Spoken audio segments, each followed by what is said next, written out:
Hi అండి, welcome to Swarupa's kitchen. అందరూ ఎలా ఉన్నారండి? బాగున్నారు కదా అండి. ఈ రోజు నేను గోధుమ రవ్వది ఉప్మా చేస్తున్నా. ఉప్మా అందరూ చేస్తారండి, కానీ నేను ఏం చేస్తున్నానో ఎలా చేస్తున్నానో చూడండి. దాంట్లో ఏమేమి వేస్తానో చూడండి.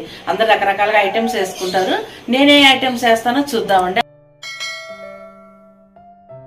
ఎప్పుడు ఒకేలా తిన్న ఉప్మా అంత ఇది అనిపిదండి, వెరైటీగా చేసుకుంటే కూడా బాగుంటాయి. ఈ రోజు నేను చేసే ఉప్మా మీరు ట్రై చేయండి. స్టవ్ వెలిగించాను. ముందుగా కొంచెం నెయ్యి వేసి రవ్వ వేయించుతానండి. కొంచెం నెయ్యి వేసానండి కుక్కర్ పెట్టి, అందులో రవ్వ వేయించుతా. ముందు నేను ఈ రవ్వ ఒక కప్పు తీసుకున్నా, గోధుమ రవ్వ ఈ గాజు కప్పుతో. చూడండి ఈ కప్పుడు ఇది కొంచెం వేయించుతాను నేను. ఇలా బాగా వేయాలన్నమాట. కానీ ఇలా చేస్తే మాత్రం చాలా రుచిగా ఉంటుందండి. మీరు కూడా ఈ గోధుమ రవ్వ మన హెల్త్కి కూడా ఎంతో మంచిది. అసలు చక్కగా వేగిందండి. బౌల్లో వేసేస్తాను. మళ్ళీ తిరగమాత పెట్టుకుందాం.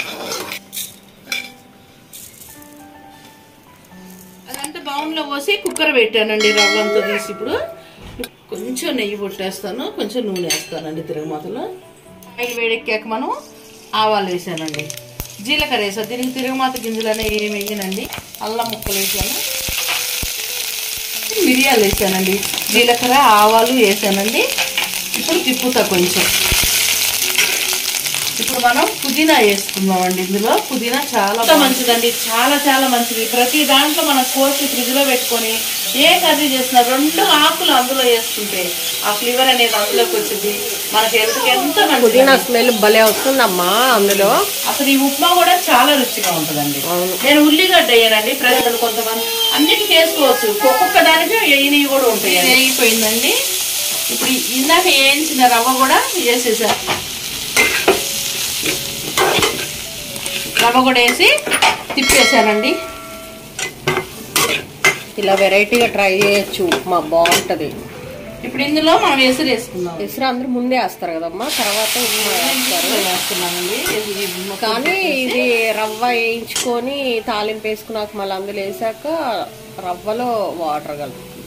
అయితే నేను ఒక 5 పోస్తానండి. దీంతో ఒక కప్పు రవ్వకి 5 కప్పులు వాటర్ పోస్తున్నాం. అంటే మేము ఎలా తీసుకున్నాం అంటే, కప్పు ఐస్ క్రీమ్స్ తినే కప్పు ఉంటది కదా, గాజు కప్పులు ఉంటాయి చూడండి, స్వీట్ కానీ అవి పెట్టుకోవడానికి. అంతండి, మీకు ఎంత సరిపోతే అంత వేసుకోండి, ఎక్కువ వేసుకోకండి. సాల్ట్ అందరూ ఒకే రకంగా తినరు కాబట్టి ఎవరికి తగినట్టు వాళ్ళు వేసుకోవాలి. ఫస్ట్ సాల్ట్ వేసాక టేస్ట్ చూసుకోండి, కొంచెం చూసుకొని పెట్టుకోండి. ఇది కొంచెం ఇలా అయిన తర్వాత కుక్కర్ పెడతానండి. కానీ ఉడికేటప్పటికి నేను కుక్కర్ మూత పెట్టానండి. మంట కొంచెం తగ్గించి పెట్టుకుందామని ఒక విజిల్ రానిద్దాము, బాగుంటది. ఇది ఒక విజిల్ వచ్చిందండి. బంద్ చేస్తున్నా. ఉప్మా బంద్ చేశాను, అది హీట్ పోనిచ్చి తీసుకున్నా. ఉప్మా ప్లేట్ లో పెడుతున్నా మనవరాలకి. స్మెల్ అదిరిపోతుందమ్మా పుదీనా ఉప్మా. అసలు ఎంత రుచి అంటే అంత రుచి. పప్పు చారు, మామిడికాయ పచ్చడి, నిల్వ పచ్చడి, లేదా కరివేపాకు కారం, ఏదైనా సరే, ఎల్లిపాయ కారం ఏది వేసుకున్నా టేస్ట్ అదిరిపోద్ది. దీనిపైన కరివేపాకు చూడండి, ఇలా పొడి, ఇలా కరివేపాకు కార పొడి వేసాం కదా. వావ్, అసలు ఇది ఎంత రుచి అంటే